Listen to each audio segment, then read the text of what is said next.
Quando a minha filha ergueu o copo e disse um brinde a finalmente estar livre dela no meu próprio funeral, senti a minha alma estilhaçar-se em 1000 pedaços afiados. Dias depois, estava a vê-la vender as minhas joias para pagar umas férias no Mônaco. Foi então que percebi que a criança por quem eu sacrificara tudo esperara pela minha morte o tempo todo. Confie em mim, esta história piora antes de melhorar. Nunca pensei que estaria a assistir ao meu próprio funeral. O véu negro que usei nesse dia parecia um sudário de fracasso. Fracasso como mãe, como avaliadora de caráter, como mulher que acreditava na família acima de tudo.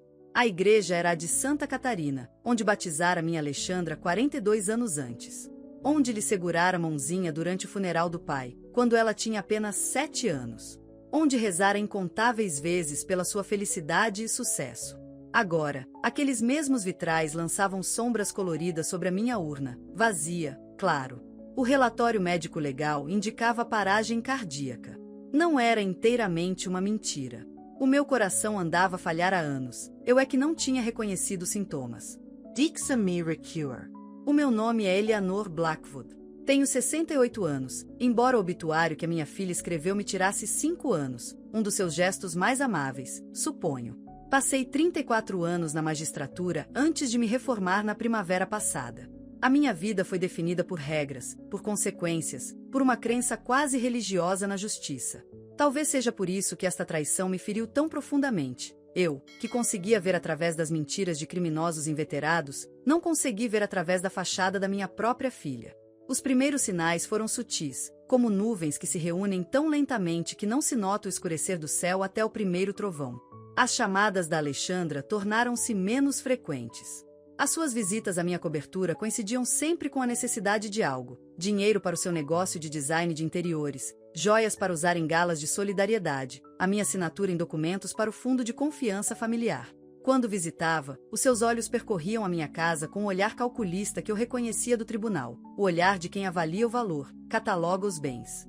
Mãe, dizia ela, mexendo no candeeiro Tiffany que fora da minha avó, devias mesmo considerar reduzir o espaço. Todas estas antiguidades devem dar um trabalho danado a manter. Depois, quase como à parte, ficaria feliz em guardar algumas peças em minha casa. Eu sorria e mudava de assunto, atribuindo à sua natureza prática. Alexandra sempre fora materialista, mesmo em criança. Lembro-me de como ela apertava as bonecas ao peito, gritando "é meu", quando os companheiros de brincadeira tentavam tocá-las. Pensei que era uma fase. Agora pergunto-me se devia ter visto isso como um aviso. A ideia de fingir a minha morte surgiu depois de uma conversa particularmente perturbadora que ouvi por acaso no Natal passado. Alexandra e o marido, Richard, estavam na minha casa de banho de convidados. Eu estava a passar com uma bandeja de bebidas natalícias quando ouvi o meu nome. "A tua mãe parece cansada", disse Richard, com a voz baixa. Achas que está a piorar? "Deus queira que sim", respondeu Alexandra, e a crueldade casual na sua voz paralisou-me. O Dr. Kleiman disse que a doença cardíaca dela podia durar anos, ou ela podia cair morta amanhã. Eu aposto no amanhã. Já tenho um comprador interessado no monê dela. Fiquei imóvel, com o licor natalício a tremer nas minhas mãos, enquanto a minha filha, a minha única filha, continuava. "O testamento é inabalável. Tudo vem para mim. A cobertura, só por si, vale 11 milhões de euros no mercado atual. Depois a moradia no Estoril, a coleção de arte, o fundo fiduciário. Nunca mais teremos de trabalhar. E os teus primos?" A tua tia Marianne, perguntou Richard.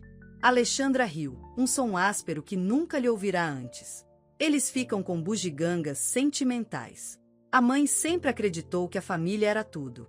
Bem, eu sou a família dela, não sou? A única que importa." Recuei para a cozinha, pousada a bandeja, e agarrei a bancada até que os nós dos meus dedos ficaram brancos. O meu coração não estava a falhar clinicamente, mas naquele momento, senti-o rachar. A criança que eu criará sozinha após a morte do pai, a rapariga que pusera nas melhores escolas, a mulher cujo negócio a financiara, ela estava à espera que eu morresse. Naquela noite, depois de eles terem partido, sentei-me na minha biblioteca rodeada por primeiras edições e fotografias de família. Uma em particular chamou a minha atenção: Alexandra na sua formatura em Direito. Ela seguirá os meus passos, ou assim pensei. Exerceu durante exatamente 2 anos antes de decidir que era demasiado restritivo e abrir a sua empresa de design.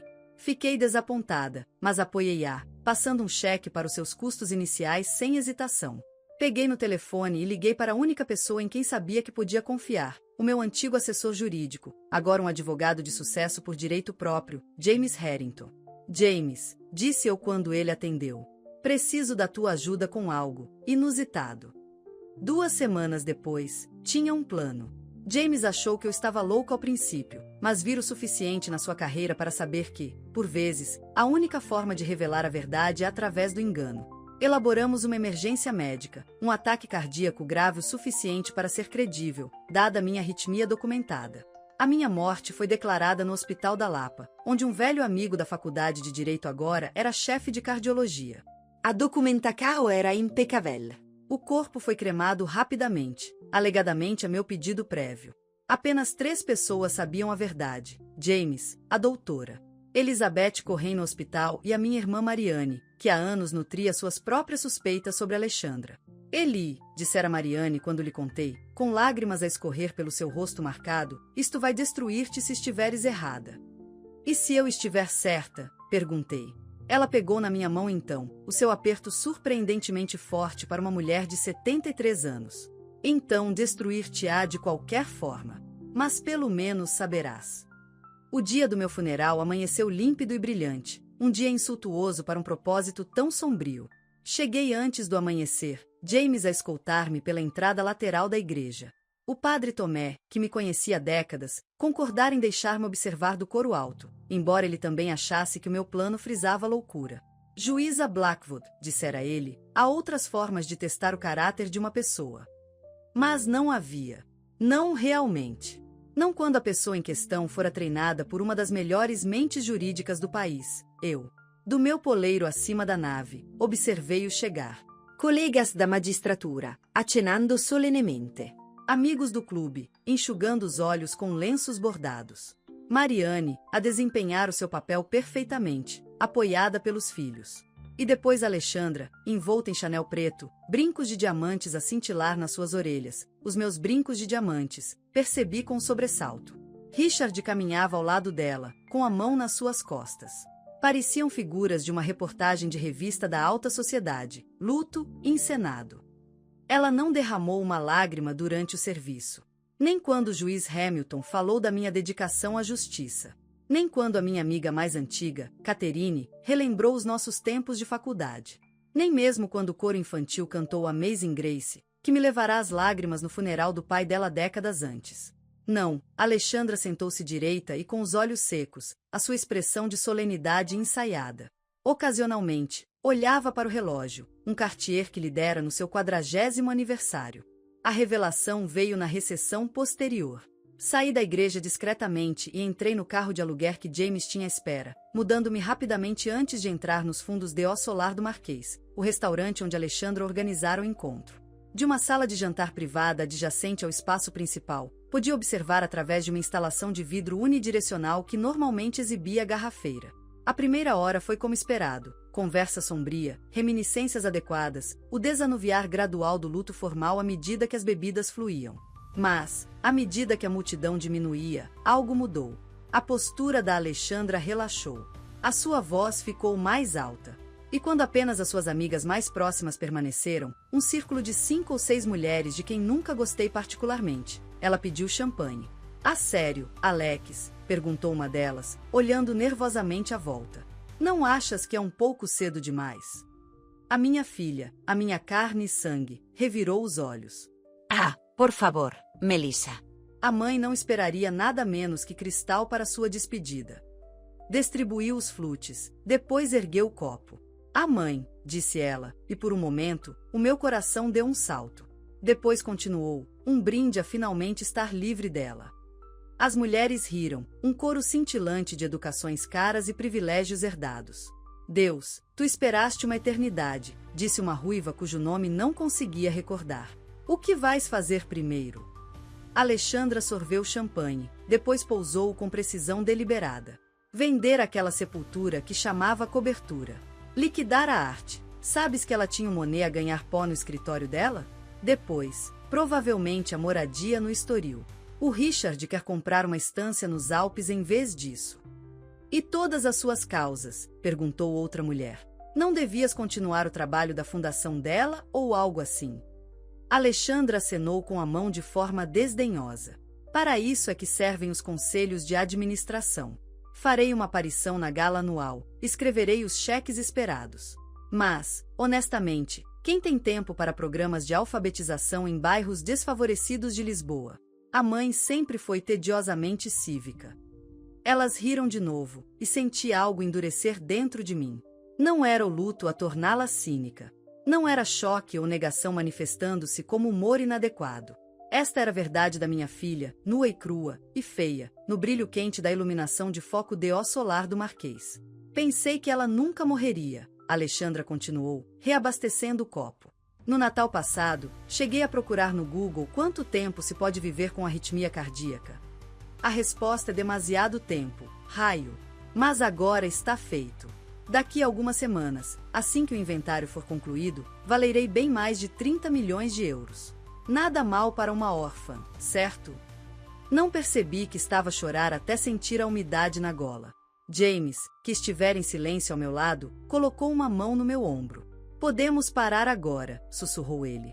Já viu o suficiente. Mas eu não tinha. Ainda não.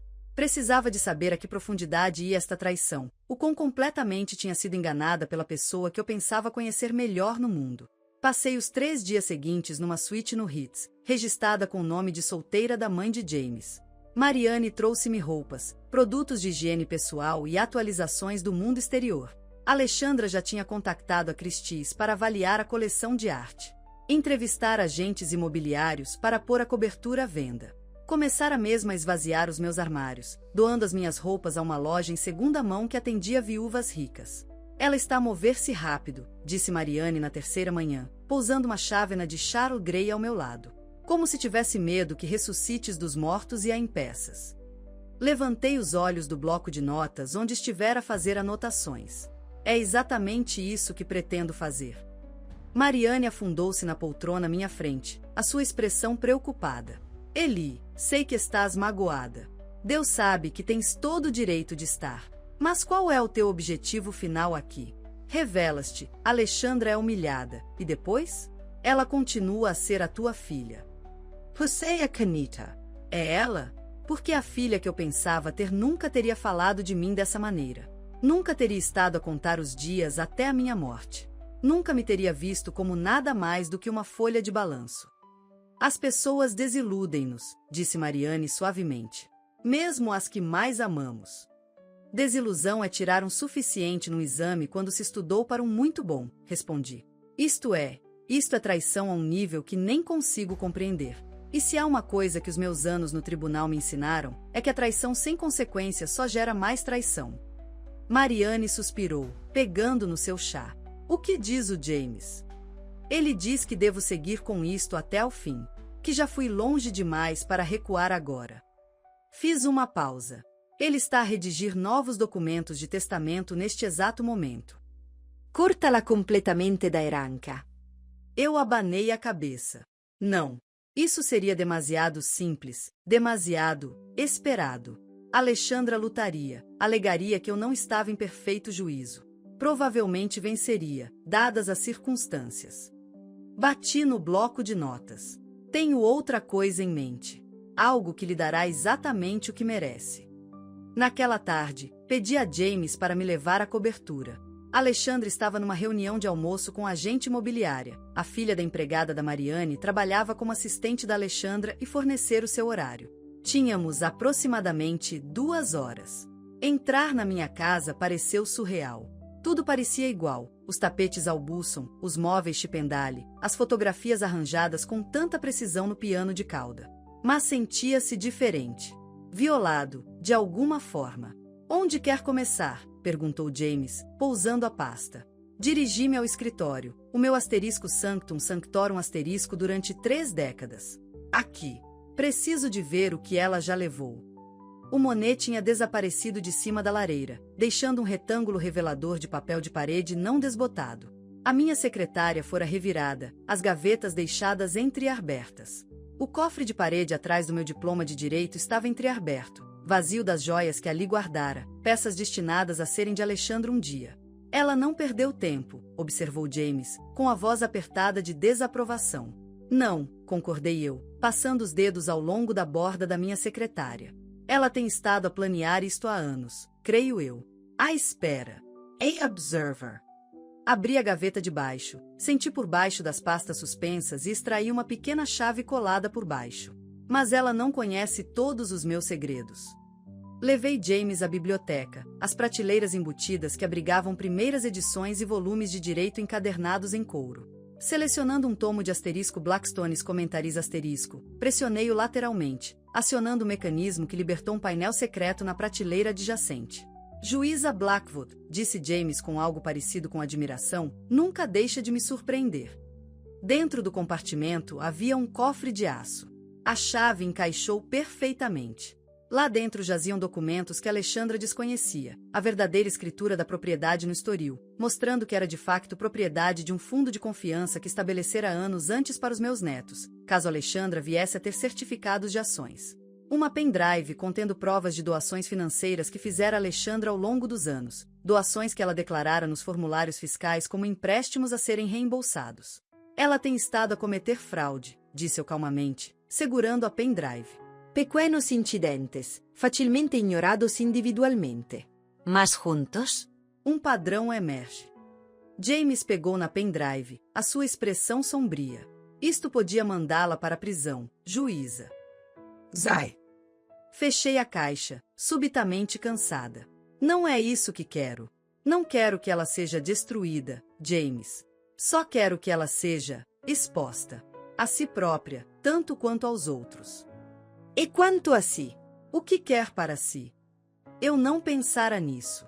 Desde que ouvi Alexandra no Natal, desde que concebi este esquema elaborado, pensara apenas em revelar a verdade, em criar consequências. Não pensara no que viria depois. Quero paz, disse finalmente. Quero saber que a vida que construí, o legado que criei, vá para pessoas que o valorizem por mais do que o seu valor monetário.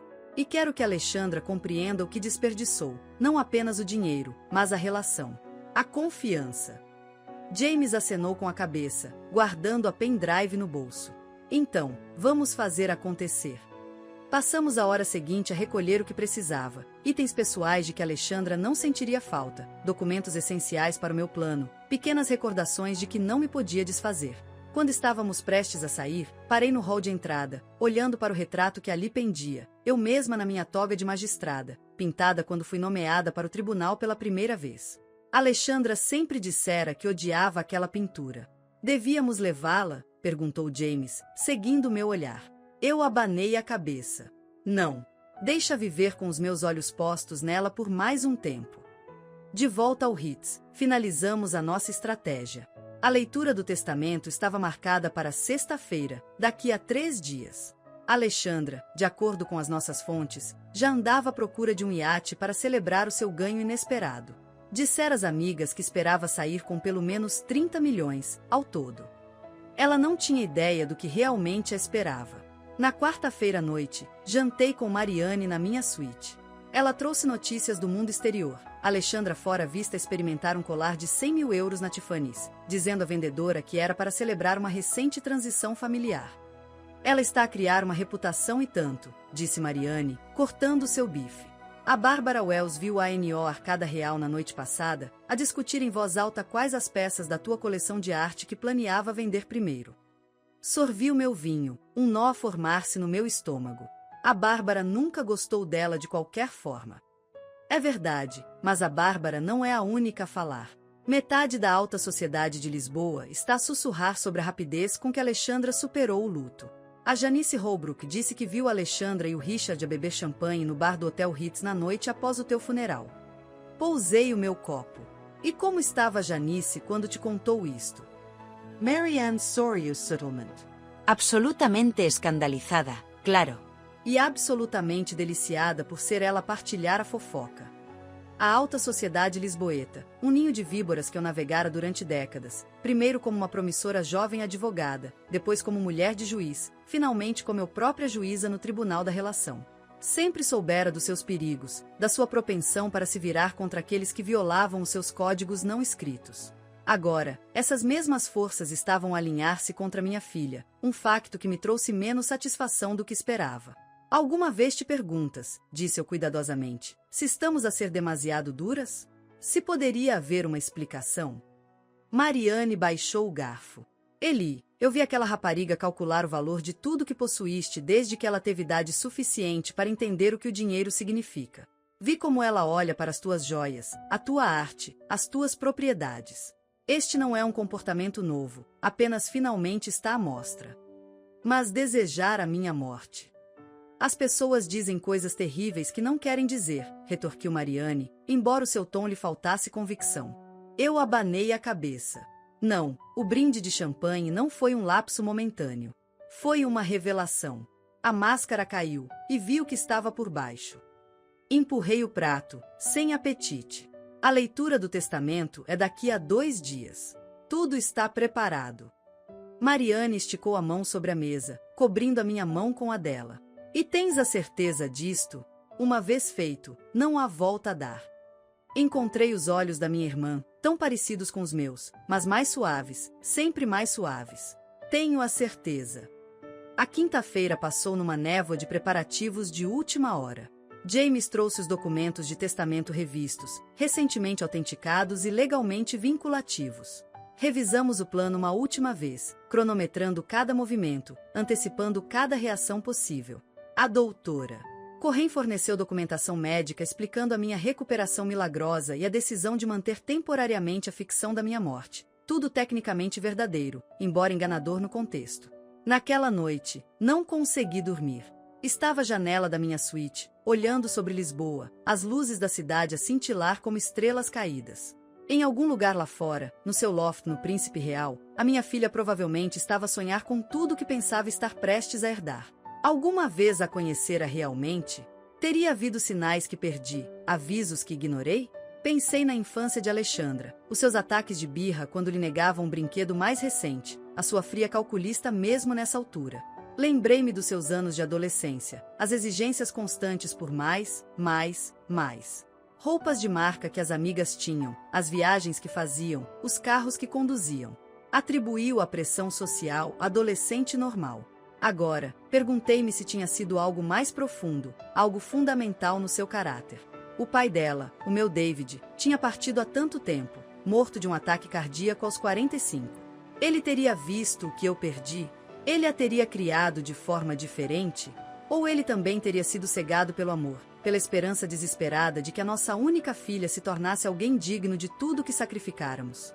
O amanhecer encontrou-me ainda à janela, a observar a cidade acordar. Hoje seria o dia em que tudo mudaria. Hoje, eu ressuscitaria dos mortos e enfrentaria a filha que brindara minha queda. Vesti-me cuidadosamente com o fato que pedirá a Mariane para comprar, cinzento carvão, severo, reminiscente do que usava no tribunal. A minha armadura. James chegou às 10, a sua expressão uma mistura de preocupação e determinação.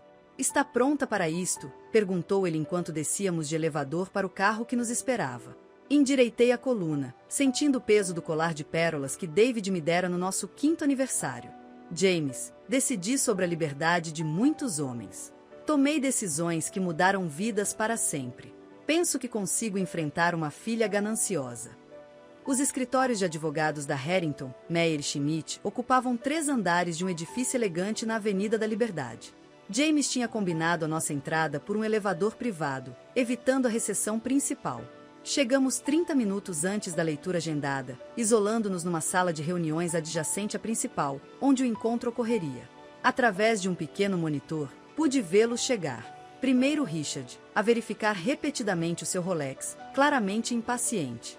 Depois Mariane, a desempenhar o seu papel na perfeição, o rosto uma máscara de luto apropriado. Os meus primos do Porto, visivelmente desconfortáveis nos seus fatos formais raramente usados. As amigas de Alexandra, Melissa e Taylor, uma adição em vulgar a uma leitura de testamento, mas que Alexandra aparentemente insistira em ter como apoio emocional. E, finalmente, a própria Alexandra. Entrou de rompante, vestindo um fato Armani preto que provavelmente custava mais do que a prestação mensal da casa da maioria das pessoas, o cabelo preso num coque severo que acentuava suas maçãs do rosto afiadas, as minhas maçãs do rosto, embora de alguma forma mais duras no seu semblante. Carregava uma mala de designer grande que reconheci como a que usava para reuniões de negócios importantes. Pronta para levar a sua herança, sem dúvida. Boa tarde a todos, disse Harold Schmidt, sócio sênior de James e o advogado responsável pela minha herança. Obrigado por terem vindo. Antes de começarmos, devo notar que este procedimento está a ser gravado, conforme as instruções explícitas da juíza Blackwood. Alexandra remexeu-se na cadeira, cruzando as pernas. Isso é mesmo necessário, Harold. Somos todos família aqui. A sua voz era suave como mel, a voz que usava quando tentava encantar alguém. As instruções da sua mãe foram bastante específicas, respondeu Harold, o seu tom neutro mas firme. Agora, podemos começar. Abriu uma pasta de couro, extraiu vários documentos e pigarreou. Eu, Eleanor Catherine Blackwood, em pleno uso das minhas faculdades mentais e físicas, declaro este ser o meu último testamento e últimas vontades. O preâmbulo legal padrão ecoou pela sala. Observei de perto o rosto de Alexandra no monitor. Ela mantinha uma expressão de atenção sombria, embora eu pudesse ver o ligeiro tique no canto da sua boca, impaciência, antecipação. A minha irmã, Mariana Elizabeth Blackwood Reis, deixo a minha coleção de livros de primeira edição, As Pérolas da Minha Mãe, e a quantia de 1 milhão de euros. Um pequeno suspiro de Mariane, bem interpretado, embora ela soubesse que isto viria. Aos meus sobrinhos, Thomas e Robert Reis, deixo a quantia de 500 mil euros a cada um, com a esperança de que a usem para prosseguir a sua educação e empreendimentos filantrópicos. A expressão de Alexandra ensombreceu-se ligeiramente. Isto era mais do que as bugigangas sentimentais que ela mencionara a Richard. A minha alma mater, a Faculdade de Direito da Universidade de Lisboa, deixa a quantia de 2 milhões de euros, para estabelecer um fundo de bolsas de estudo para mulheres que busquem carreiras em direito de serviço público. Agora Alexandra estava visivelmente tensa, os dedos agarrados aos braços da cadeira. Quase podia ouvir os seus cálculos mentais, quanto estava a ser subtraído da sua esperada bolada. O restante da minha herança, continuou Harold, incluindo a minha penthouse no Chiado, a minha casa de verão na Comporta, a minha coleção de arte e todos os investimentos e bens líquidos. Alexandra inclinou-se ligeiramente para frente, os lábios entreabertos em antecipação. Será colocado no fundo fiduciário legado Eleanor Blackwood. A sala caiu em silêncio. O rosto de Alexandra congelou em confusão. O quê? Disse ela finalmente. O que significa isso? Que fundo fiduciário? Não há fundo fiduciário. Harold ajeitou os óculos. O fundo fiduciário legado Eleanor Blackwood foi estabelecido há 2 semanas, juíza Blackwood. O seu propósito é assegurar que os bens da sua mãe sejam usados de acordo com seus desejos e valores. Isto é absurdo, Alexandra retorquiu, o rubor subindo-lhe as bochechas. Sou a única filha dela. Sou a herdeira dela. Tudo me cabe a mim, foi o que o testamento dela sempre disse. Existe um codicilo recente, explicou Harold, extraindo outro documento. Assinado e autenticado a 15 de março deste ano.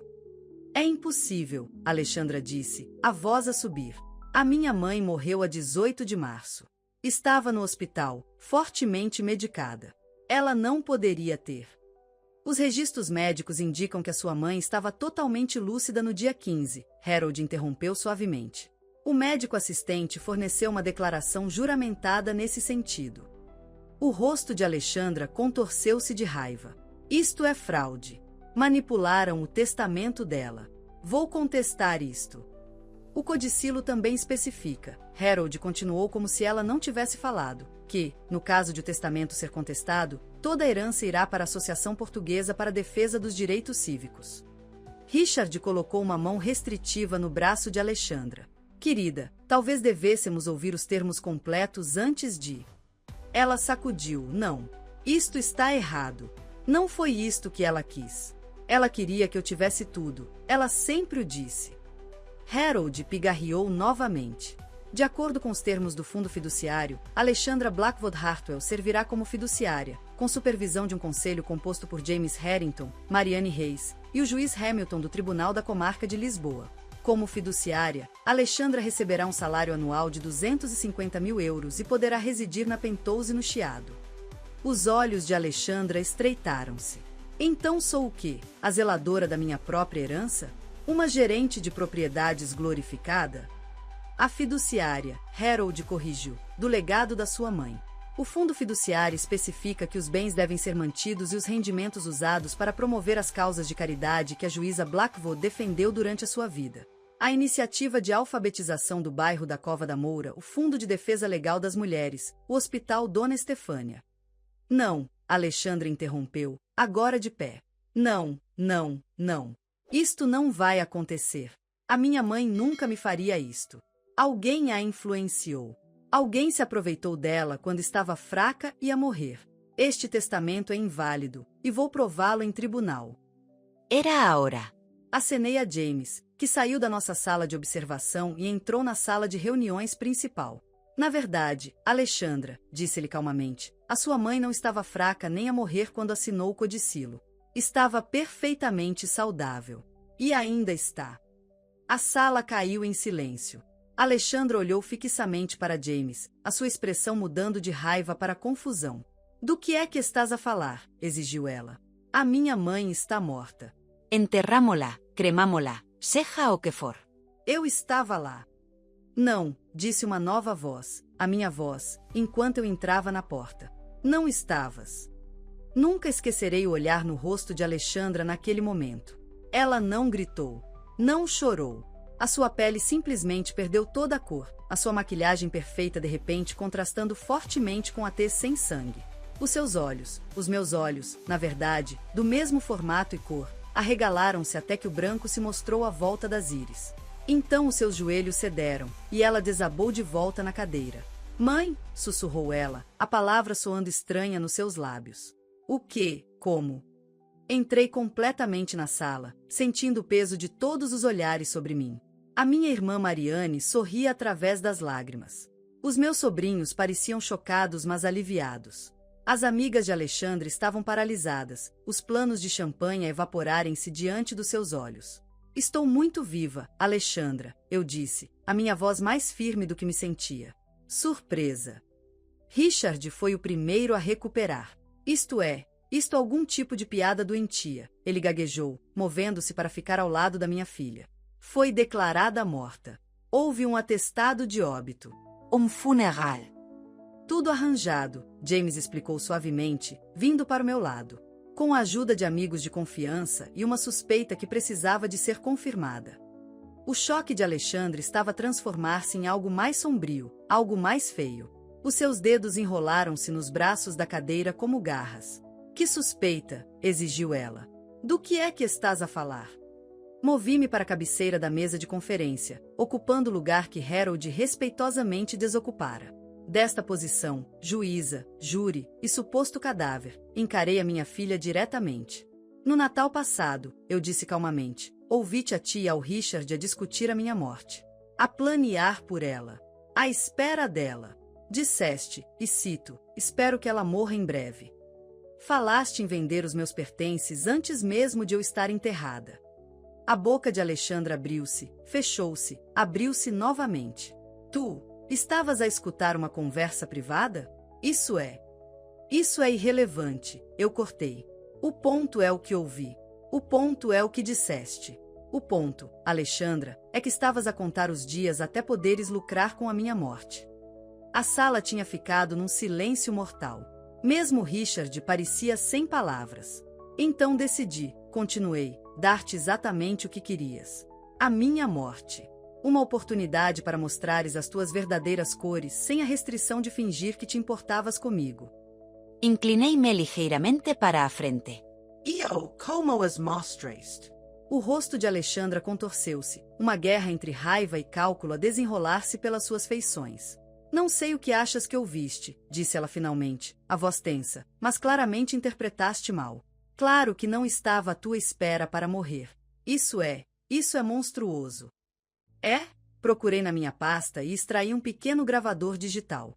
Então talvez queiras explicar o que quiseste dizer quando levantaste um copo no salão do Tivoli e brindaste estares finalmente livre dela? O sangue que lhe tinha escoado do rosto voltou subitamente. Os seus olhos desviaram-se para as amigas, que de repente acharam o tapete da sala de reuniões fascinante. Tu gravaste-me? Na recepção do funeral da minha própria mãe. A sua voz subiu em indignação. Isso é ilegal. Isso é uma invasão de privacidade. Sorry levemente. Na verdade, a lei portuguesa permite a gravação quando se é parte da conversa e se pretende usar como prova, como é o meu caso aqui. James Pigaria. Juíza Blackwood, talvez devêssemos continuar com a explicação dos arranjos da herança? Acenei, nunca tirando os olhos de Alexandra. Claro. Como Harold estava a explicar, a maior parte da minha herança foi colocada num fundo fiduciário. Tu, Alexandra, servirás como fiduciária, se escolheres aceitar a posição. Receberás um salário generoso, o uso continuado da Penthouse e a supervisão da minha fundação de caridade. O que não receberás é acesso irrestrito para liquidar tudo o que passei a vida a construir. Isto é loucura, Alexandra cuspiu. Fingiste a tua própria morte para... Quê? Tester me. Enganar me. Que tipo de mãe faz isso? O tipo, respondi calmamente, que precisava de saber a verdade antes de confiar o seu legado a alguém que o pudesse destruir. Olhei em volta da sala. Gostaria de falar com a minha filha a sós agora. O resto de vocês está dispensado. Houve um arrastar de cadeiras, condolências murmuradas. A mim, não a Alexandra, e em poucos momentos, a sala esvaziara, exceto por nós, James e Richard. Tu também, eu disse a Richard, que hesitou, olhando para sua esposa. Vai, Alexandra disse entre dentes. Apenas, vai. Quando a porta se fechou atrás dele, deixando apenas os três, virei-me para James. Dar-nos-ia 10 minutos, por favor? Espere lá fora. James acenou, apertou meu ombro e saiu. Então éramos apenas mãe e filha, a viva e a supostamente morta, a encararem-se através de uma divisória de mogno polido. Como pudeste fazer-me isto? Alexandra disse no momento em que estávamos sozinhas, as lágrimas finalmente brotando nos seus olhos. Tens alguma ideia de quão humilhante isto é? O que as pessoas dirão? A minha própria mãe, a fingir a sua morte para me espiar. Humilhant. Repeti. Incredula. Estás preocupada com a humilhação? Não com o facto de teres celebrado a minha morte? De não poderes esperar para vender tudo o que possuo? De teres desvalorizado o trabalho da minha vida como tediosamente cívico? Ela teve a decência de recuar. As pessoas dizem coisas que não querem dizer quando estão chateadas. Não estavas chateada, Alexandra. Estavas jubilosa. Extasiada. A planear férias com dinheiro que achavas que tinhas herdado. Estava em choque. As pessoas processam o luto de forma diferente. Para com isso, eu disse, a minha voz endurecendo. Para de mentir. Pelo menos tenha a decência de ser honesta comigo agora. Foste desmascarada, Alexandra. A máscara caiu. O mínimo que podes fazer é admitir o que realmente és. Algo mudou na sua expressão então, uma mudança subtil, como uma nuvem a passar sobre o sol. A pretensão de inocência ferida desvaneceu-se, substituída por algo frio e calculista que eu reconhecia demasiado bem dos meus anos no tribunal. Era o olhar de alguém que, apanhado numa mentira, decide insistir em vez de confessar. Está bem, disse ela, a voz baixa e controlada. Que res honestidade? Aqui está. Passei a minha vida inteira à tua sombra, mãe. A grande juíza Blackwood. O paradigma da justiça. O pilar da sociedade. Tens alguma ideia de como é isso? Ser sempre a filha de Eleanor em vez de apenas Alexandra? Então isto é sobre ressentimento? Perguntei.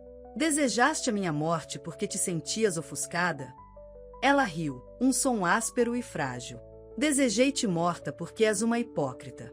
Todos aqueles anos no tribunal, a julgar os outros, enquanto em casa eras fria, distante, sempre a trabalhar. Não me criaste, o teu dinheiro fê-lo. Nanis, colégios internos e campos de férias. Sempre que precisei de uma mãe, recebi um cheque em vez disso. Cada palavra aterrou como um golpe físico. Haveria verdade no que ela dizia? Teria eu estado tão consumida pela minha carreira que negligenciei as suas necessidades emocionais? Mas mesmo enquanto me questionava, outra parte de mim, a parte treinada para reconhecer a manipulação, viu isto pelo que era, um ataque calculado destinado a colocar-me na defensiva. Essa é uma interessante reescrita da história, eu disse cuidadosamente. Parece-me recordar estar em todas as peças de teatro da escola, em todas as reuniões de pais e professores. Lembro-me de te ler todas as noites até os 12 anos, quando decidiste que eras demasiado velha para isso. Lembro-me de tirar uma licença quando tiveste pneumonia na 4ª classe, sentada ao lado da tua cama de hospital durante 2 semanas. Ela acenou com a mão de forma desdenhosa. Memorias escolhidas a dedo. A juíza a construir o seu caso. E quanto à faculdade, insisti. À faculdade de Direito? Ao negócio de design que eu financiei? Foram esses também exemplos da minha negligência? Foram investimentos no teu próprio ego, ela retorquiu. Olha para minha filha bem-sucedida, a seguir os meus passos. Olha para minha filha criativa, a desenhar para a elite. Eu era apenas mais um projeto para tu gerires. Respirei fundo, tentando centrar-me. Isto não estava a correr como eu imaginara. Esperava raiva, negação, talvez até um colapso, mas não está a tentativa sistemática de reestruturar toda a nossa relação. Mesmo que isso fosse verdade, Alexandra, e nem por um momento concedo que o seja, não explica a alegria com que antecipaste a minha morte. Não explica o brinde com champanhe.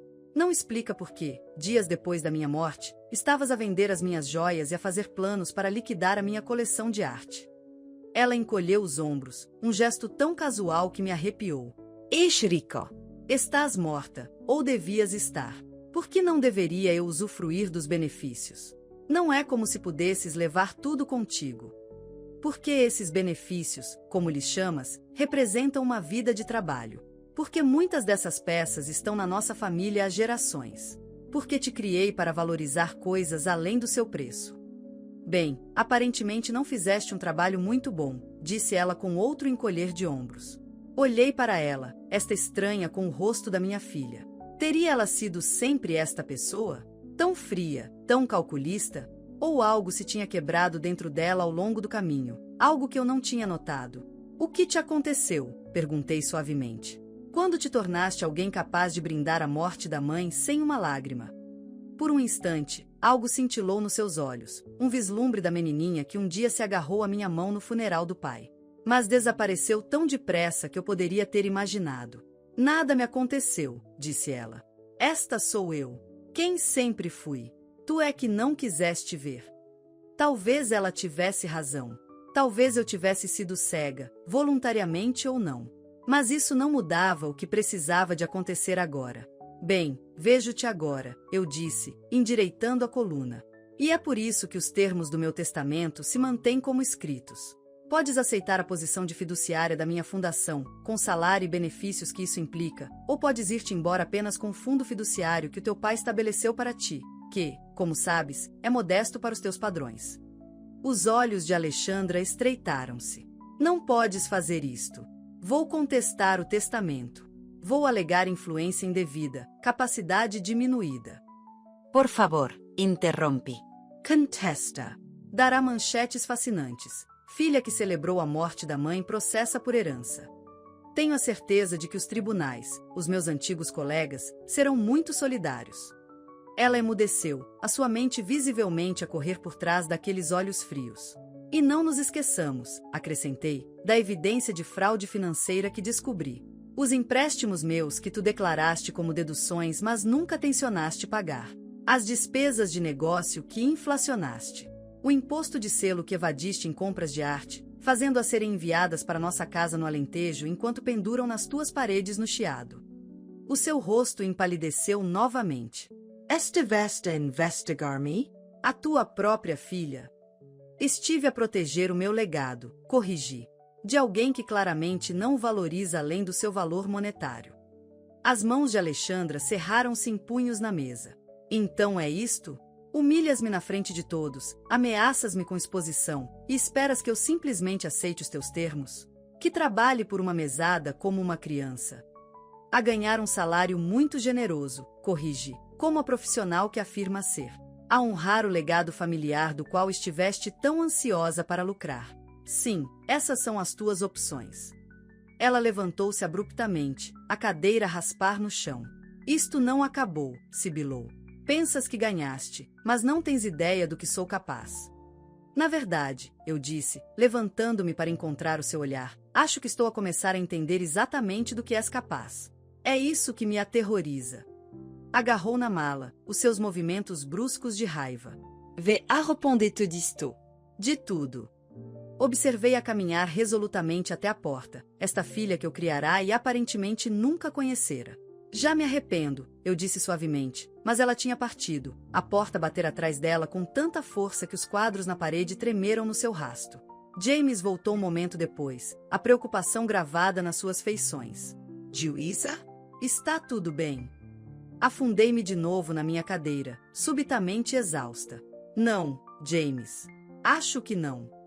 Os dias seguintes passaram num turbilhão de reuniões legais e controlo de danos. Como esperado, a notícia da minha ressurreição espalhou-se pela sociedade lisboeta como um incêndio.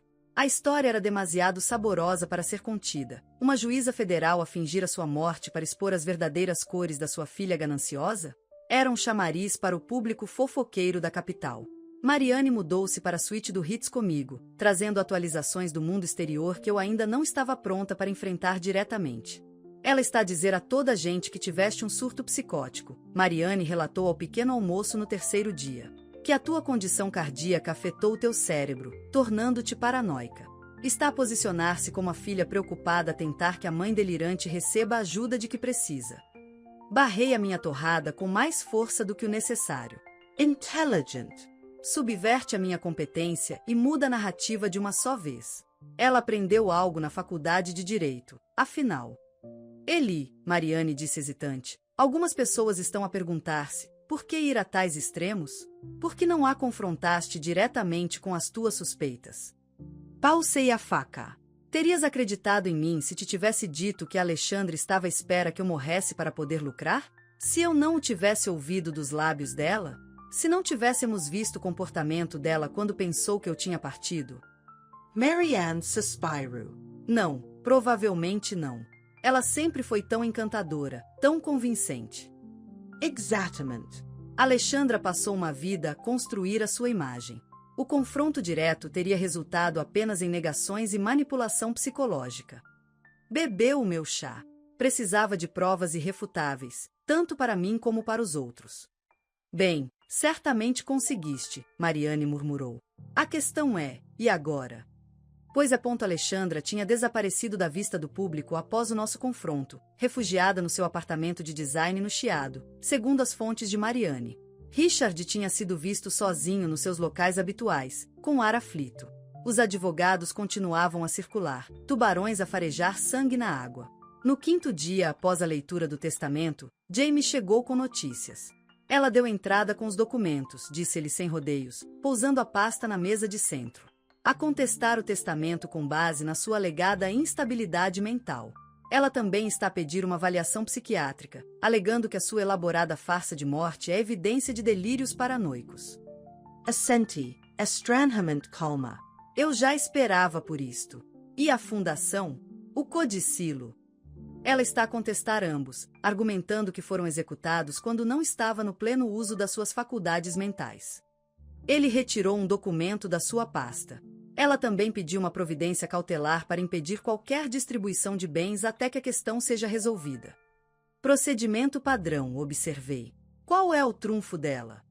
James hesitou. Ela afirma que tem provas de que tem estado mentalmente instável há anos. Que tem tomado decisões cada vez mais erráticas, tornando-se paranoica com pessoas a roubar-lhe. Ela alinhou 3 dos seus funcionários domésticos para testemunhar. Isso doeu. Quais 3? A sua governanta, Maria. O motorista, Paul. E a cozinheira de fim de semana, Lúcia, creio eu. Senti um ímpeto de traição. Maria estava comigo há 15 anos. Paul há 8. Ela está a pagá-los, presumo. Quase de certeza, James concordou. Mas o testemunho deles pode ser prejudicial. Eles têm acesso diário à sua vida, aos seus hábitos. Esfreguei as têmporas, sentindo uma dor de cabeça formar-se. Que mais? Ela agendou uma conferência de imprensa para amanhã de manhã. A equipa de relações públicas dela está a apresentá-la como a dolorosa decisão de uma filha de procurar ajuda para sua amada, mas problemática mãe. Ponto. Claro que estão, murmurei. Ela sempre soube jogar para a plateia. James inclinou-se para a frente, a sua expressão grave. Juíza, precisamos de considerar a nossa contraofensiva com cuidado. Isto pode ficar muito feio rapidamente.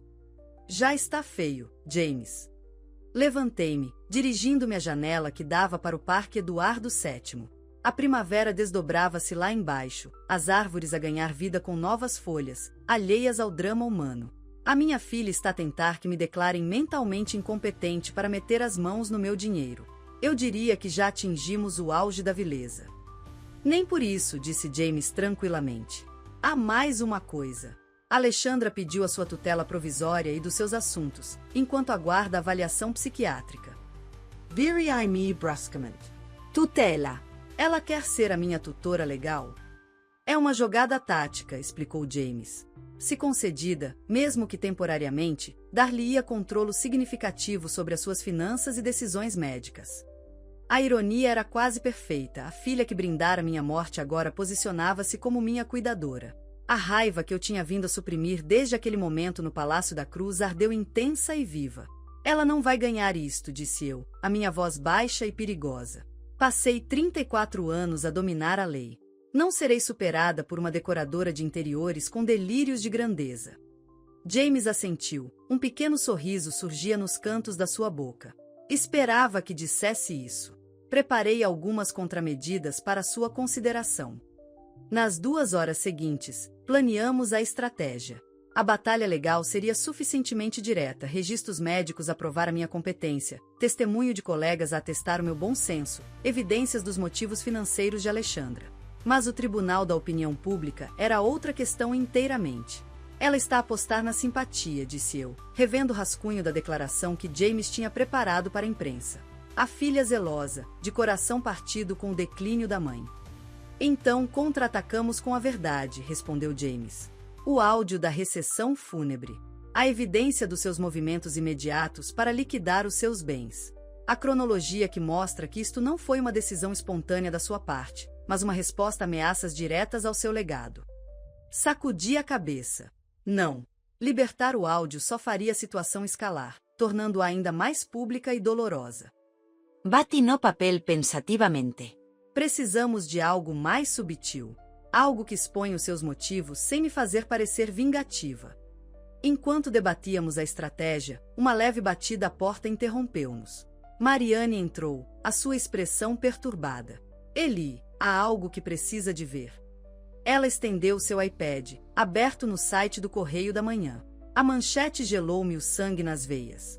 Juíza rejeitada. Filha de Blackwood revela história de doença mental da mãe.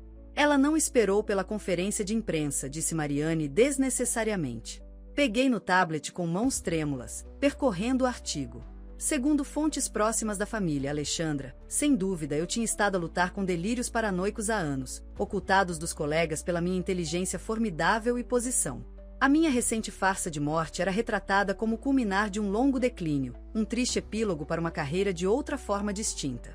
Ela afirma que tem vindo a acusar funcionários de a roubar, tornando-se cada vez mais isolada e desconfiada, resumiu Mariane.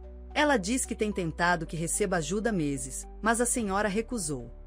Entreguei o tablet de volta, a minha mente a fervilhar. Isto muda a cronologia. Precisamos de responder imediatamente, não esperar pela conferência de imprensa dela. James já estava ao telefone, presumivelmente a contactar os seus contactos de relações públicas. Virei-me para Mariane. Preciso que contacte a juíza Hamilton, Catherine Weston e Barbara Livingston. Elas conhecem-me há décadas, o testemunho delas sobre o meu estado mental terá peso. Mariane assentiu, mas a sua expressão permaneceu perturbada. Eli, isto está além do que esperava.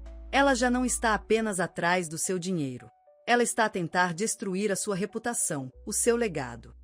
Eu sei, disse eu tranquilamente. E preciso de perceber por quê. Naquela noite, depois de James e Mariane terem partido, sentei-me sozinha na minha suíte, saboreando um copo de uísque e a olhar para fotografias antigas espalhadas pela mesa de centro. Alexandra ainda bebê, a sua mão gordinha na minha. Alexandra na sua graduação do secundário, a irradiar orgulho. Alexandra no seu casamento, linda em renda de marfim. Onde tinha tudo corrido mal. Haveria algum momento crucial que eu tivesse perdido, alguma ferida que eu tivesse infligido sem perceber? Ou será que esta frieza, este calculismo, sempre esteve lá, por baixo da superfície? Peguei no telefone e, contra todo bom senso, disquei o número dela. Foi direto para a caixa de correio de voz. Alexandra, disse eu depois do sinal, é a sua mãe. Vi o artigo do Correio da Manhã. Acho que está na hora de falarmos a sério. Sem advogados, sem imprensa. Apenas nós. Fiz uma pausa, engolindo em seco. Ligue-me de volta. Ela não ligou. Em vez disso, precisamente às 9 da manhã seguinte, apareceu nos degraus do tribunal, ladeada por Richard e uma mulher com ar austero que reconheci como Patrícia Wentworth, uma das advogadas de direito da família mais agressivas da cidade. Assisti à conferência de imprensa da minha suíte, Marianne e James ao meu lado como guardas. Esta é a decisão mais dolorosa que alguma vez tive de tomar, disse Alexandra aos repórteres reunidos, a sua voz a quebrar perfeitamente no momento certo. A minha mãe é uma mulher brilhante, uma mente jurídica brilhante. Mas nos últimos anos, ela mudou. Tornou-se paranoica, desconfiada de todos à sua volta. Levou um lenço aos olhos. Richard colocou uma mão de apoio no seu ombro. A farsa elaborada que ela construiu, fingir a própria morte, esconder-se durante dias, gravar secretamente conversas privadas, estas não são as ações da mãe que conheço e amo. São sintomas de uma grave crise de saúde mental que precisa de intervenção imediata. As perguntas disparadas pela imprensa vieram em rápida sucessão. Tinha havido incidentes anteriores? Por que não tinha falado antes?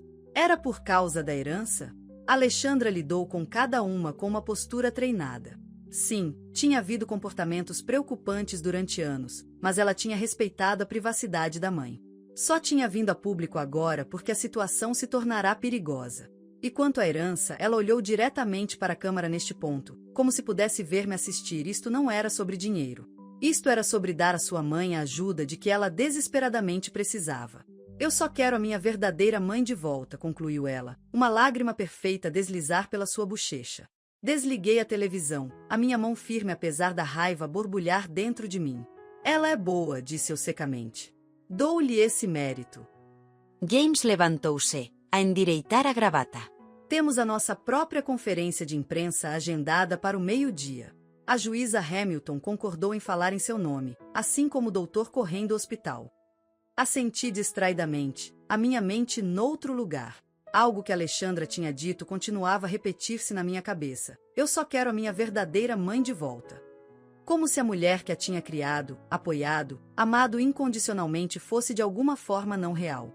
Como se a mãe que ela queria fosse alguma versão idealizada que entregaria milhões sem questionar, que toleraria ser usada e descartada. Não vou fazer uma conferência de imprensa, disse eu de repente. Marianne e James trocaram olhares alarmados. Juíza, precisamos de contrariar a narrativa dela, James insistiu. Se não respondermos... Oh, eu vou responder, disse eu, levantando-me. Mas não com declarações cuidadosamente preparadas e testemunhas de caráter. Isto foi além da manobra legal, além das relações públicas. No que está a pensar? Perguntou Marianne cautelosamente. Dirigi-me à secretária, pegando no meu telefone. Estou a pensar que é hora de parar de jogar na defensiva. Alexandra quer uma guerra? Ótimo! Mas vamos lutar à minha maneira. Desquei um número de memória, esperando enquanto tocou 3 vezes antes de uma voz familiar atender. Langley, disse ela secamente. Melissa, é Eleanor Blackwood. Uma pausa. Juíza Blackwood. Isto é, inesperado. Imagino que sim. Provavelmente está a perguntar-se por que estou a ligar, dado que brindou a minha morte ao lado da minha filha na semana passada. Outra pausa, mais longa desta vez. Eu posso explicar isso. Tenho certeza que pode, cortei-a, e vou dar-lhe a oportunidade de fazer exatamente isso. Mas primeiro, preciso de algo de si. O que poderia querer de mim? A sua voz ficará desconfiada. Informação, disse eu simplesmente. Sobre Alexandra. Sobre as finanças dela, o casamento, o negócio. As coisas que ela não conta à mãe, mas que talvez partilhe com uma amiga após Martins a mais. Quer que eu espie a sua filha? Melissa parecia escandalizada, mas havia um certo tom de intriga na sua voz. Quero que me ajude a perceber o que a motiva, corrigi. Porque ela está tão desesperada pelo meu dinheiro que está disposta a destruir a minha reputação para o conseguir. E, em troca, estou disposta a esquecer o seu papel naquele encantador brinde fúnebre. A linha ficou em silêncio por vários segundos. Depois, quando e onde? Sorri com um sorriso sombrio. O bar do Ritz, no Hotel Ritz. Daqui a 1 hora. Melissa Langley chegou pontualmente, parecendo nervosa, mas impecavelmente vestida de Chanel e pérolas.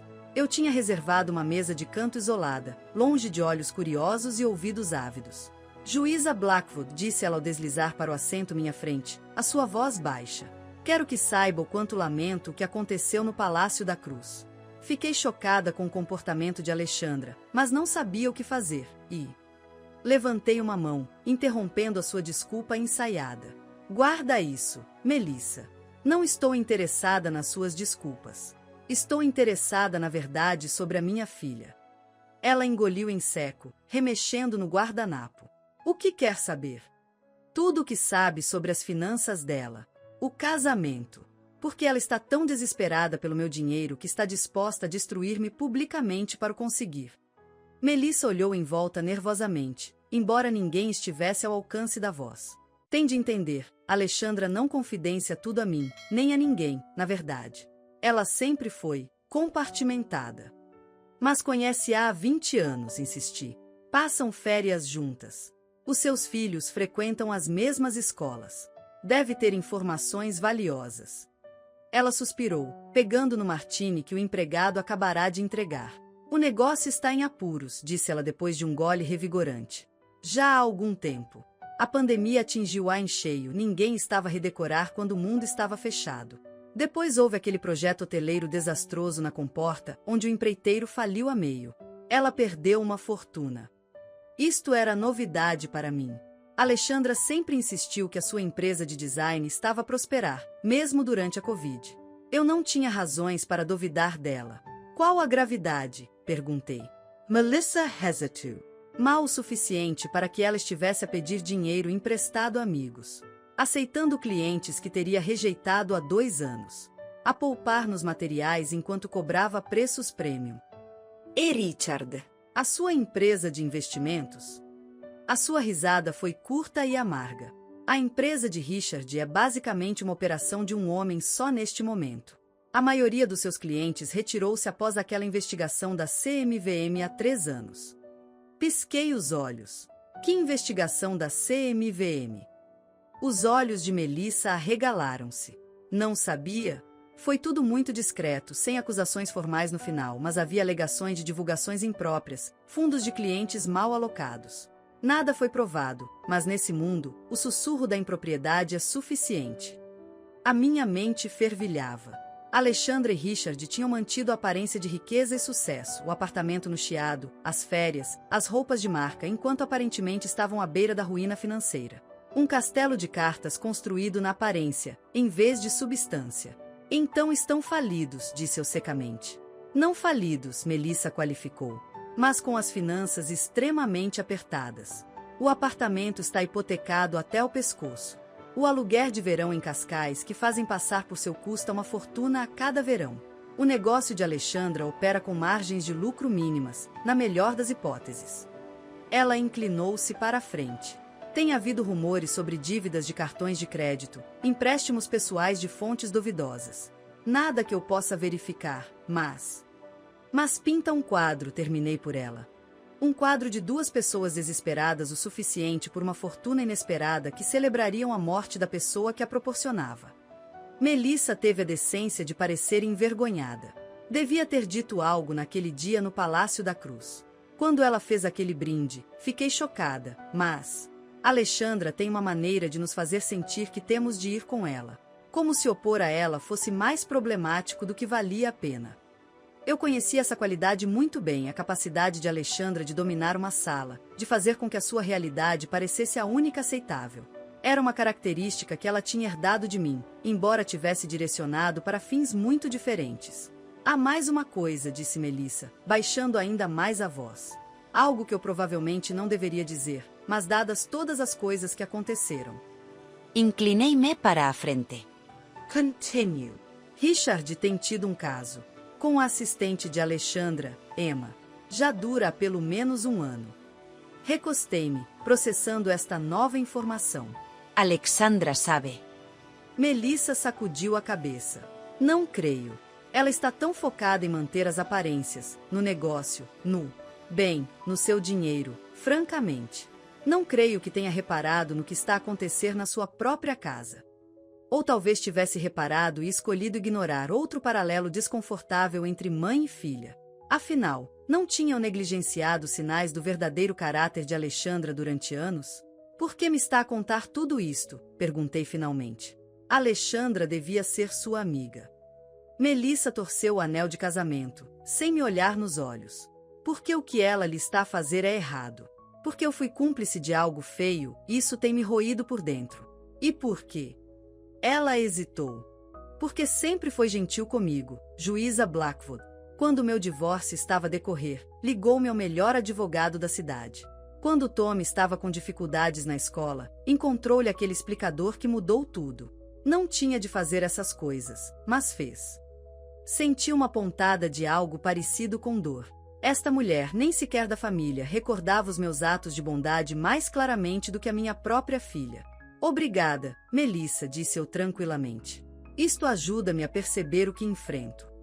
Ela assentiu, terminando seu martini e pegando na mala. O que fará agora? Considerei a pergunta cuidadosamente. Munida deste novo entendimento do desespero de Alexandra, tinha vários caminhos possíveis à frente, todos eles a levar a alguma forma de destruição mútua assegurada. Vou dar à minha filha uma última oportunidade para recuar do precipício, disse finalmente. E se ela recusar, vou garantir que ela entenda exatamente o que está a sacrificar em busca do meu dinheiro. Melissa levantou-se, alisando a saia. Para o que vale, espero que consiga encontrar uma forma de resolver isto. Alexandra nem sempre foi assim. Houve uma altura em que falava de si com nada além de admiração. Depois de ela sair, permaneci à mesa, reavaliando esta nova informação na minha mente. Problemas financeiros. Um negócio em falência. Um marido infiel. E por baixo de tudo, uma filha que de alguma forma se convencera de que a morte da mãe era a solução para os seus problemas. Estava tão absorta nos meus pensamentos que quase não reparei na figura que se aproximava da minha mesa, alta, elegantemente vestida, rosto cuidadosamente composto. Mãe, disse Alexandra friamente, puxando a cadeira que Melissa tinha desocupado. Vejo que tem estado a falar com as minhas amigas pelas minhas costas. Que muito judicial da sua parte. Não vacilei com a sua aparição repentina, embora o meu coração batesse forte contra as costelas. Anos no tribunal tinham me ensinado a manter a compostura mesmo quando apanhada de surpresa. Alexandra, disse eu com voz calma, estou surpreendida por a ver aqui. Não devia estar a preparar-se para sua audiência de tutela? Ela deslizou para a cadeira com graça treinada, sinalizando ao empregado com um leve levantar da mão cuidada. Gin Martini, muito seco, 2 azeitonas, pediu ela sem olhar para ele. Depois, para mim, tenho excelentes advogados. Eles tratam da preparação. Eu trato da estratégia. E que estratégia é essa? Perguntei. Destruir a reputação da sua mãe para assumir o controle do dinheiro dela? O empregado voltou com notável velocidade, colocando o martini de Alexandra à sua frente. Ela deu um gole deliberado, deixando uma marca de batom perfeita no copo. Isso é um tanto redutor, não acha? Estou a procurar ajuda para uma mulher que fingiu a própria morte, espiou a sua filha e agora está a comportar-se de forma cada vez mais errática. O facto de estar a encontrar-se com as minhas amigas para a recolha clandestina de informações apenas sublinha as minhas preocupações. Estudei-a, aquela estranha com o rosto da minha filha. Os seus olhos, tão parecidos com os meus, revelavam nada além de frio calculismo. Onde estava a criança que um dia chorara nos meus braços por um joelho esfolado?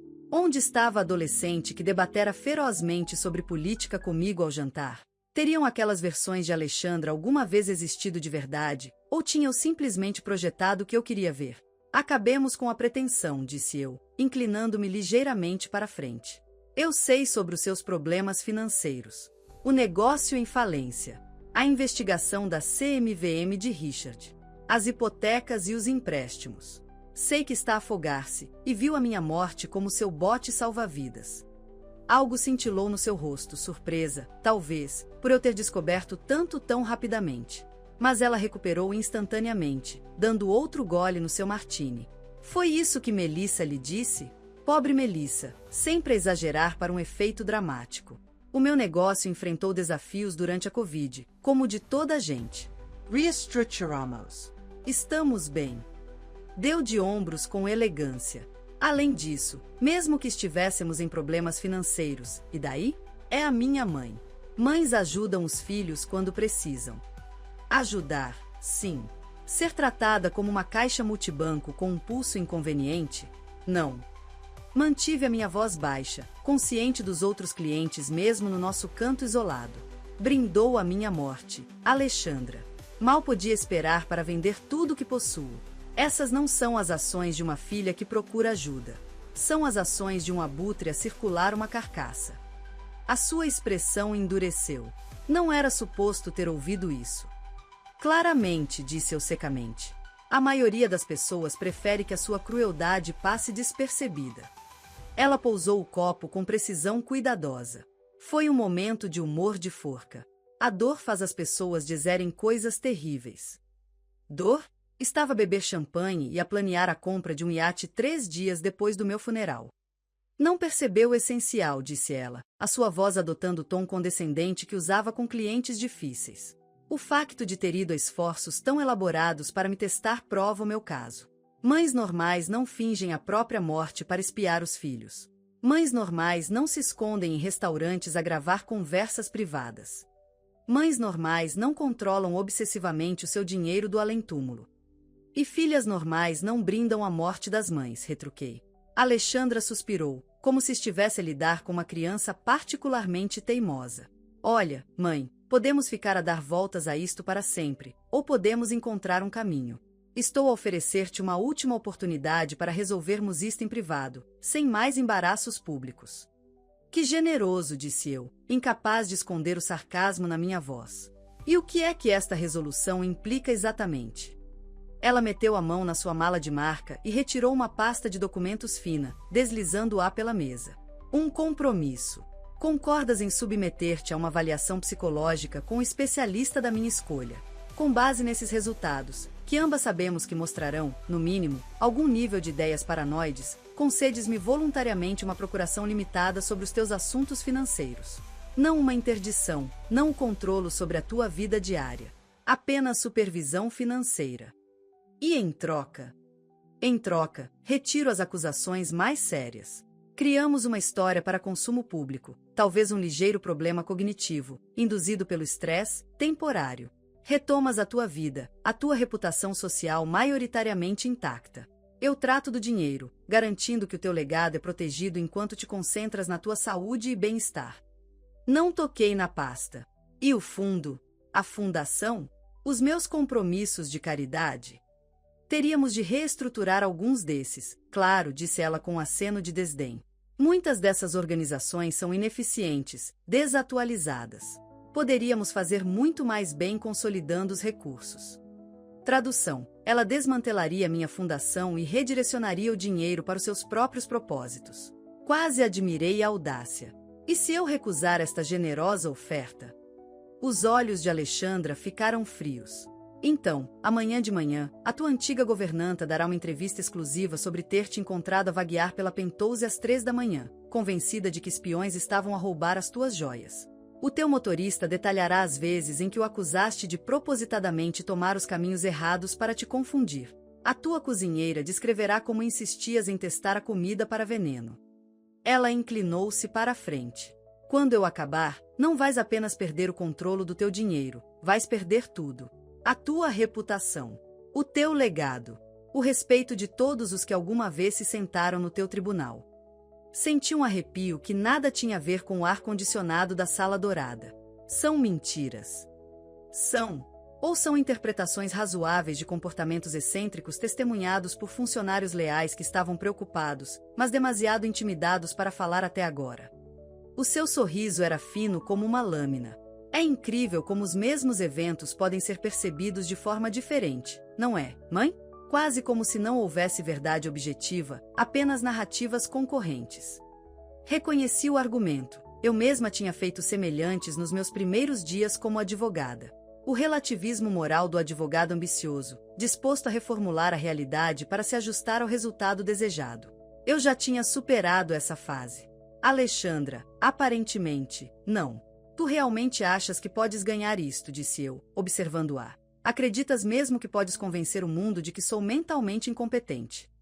Não acho, mãe. Eu sei. A sua confiança era absoluta. A narrativa já está estabelecida. A filha amorosa, preocupada com a mãe cada vez mais errática.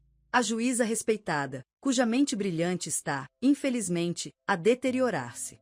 A tentativa desesperada de manter o controle através de esquemas elaborados e acusações paranoicas. Ela abriu as mãos. Escreve-se por si mesma. Por um momento, apenas um momento, a dúvida insinuou-se. Ela conseguiria mesmo? Num mundo onde a percepção muitas vezes vencia a realidade, onde uma história bem elaborada podia sobrepor-se a factos inconvenientes, seria minha própria filha capaz de apagar eficazmente a mulher que eu tinha sido durante décadas? Então lembrei-me de quem eu era. Eleanor Blackwood, juíza conselheira. Mulher que tinha confrontado mafiosos e políticos corruptos. Eu não tinha sobrevivido 34 anos na magistratura por subestimar adversários ou superestimar o poder das mentiras. Tu calculaste mal, Alexandra, disse eu calmamente. Pelo menos de 3 formas significativas. Ela ergueu uma sobrancelha, claramente condescendente. Ah? Diz-me lá. Primeiro, assumes que, porque conheces os meus segredos financeiros, eu não conheço os teus. Mas enquanto tu estavas a planear como gastar o meu dinheiro, eu estava a descobrir a tua contabilidade criativa na tua empresa de design. Os depósitos de clientes desviados para contas pessoais. Os erros no IVA que de alguma forma sempre te beneficiavam. As faturas inflacionadas para a Fundação Wilton, uma caridade, Alexandra. A sua expressão não mudou, mas os seus nós dos dedos ficaram brancos em volta do copo de martini. Segundo, continuei, assumes que a família do teu pai ficará em silêncio enquanto tentas declarar-me incompetente. Mas falei com o teu tio Roberto esta manhã. Os Hartwell podem não gostar particularmente de mim, mas respeitam-me, e, mais importante, respeitam o nome Hartwell que tu tens usado para te promover. Não vão permitir que o arrastes por um espetáculo público de ganância e traição. Agora um brilho de incerteza atravessou o seu rosto. Os Hartwell eram de famílias tradicionais, com valores antiquados. A discrição era quase sagrada para eles. E terceiro, e mais criticamente, assumes que, porque te amo, e, apesar de tudo, ainda te amo, Alexandra, eu não vou lutar com tudo que tenho.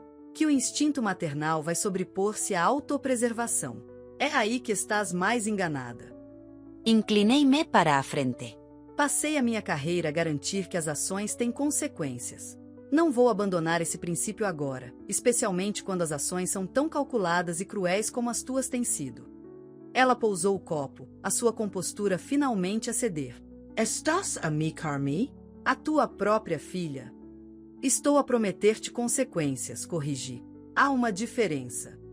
Este é exatamente o comportamento paranoico que eu tenho descrito, sibilou ela, voz baixa, mas intensa.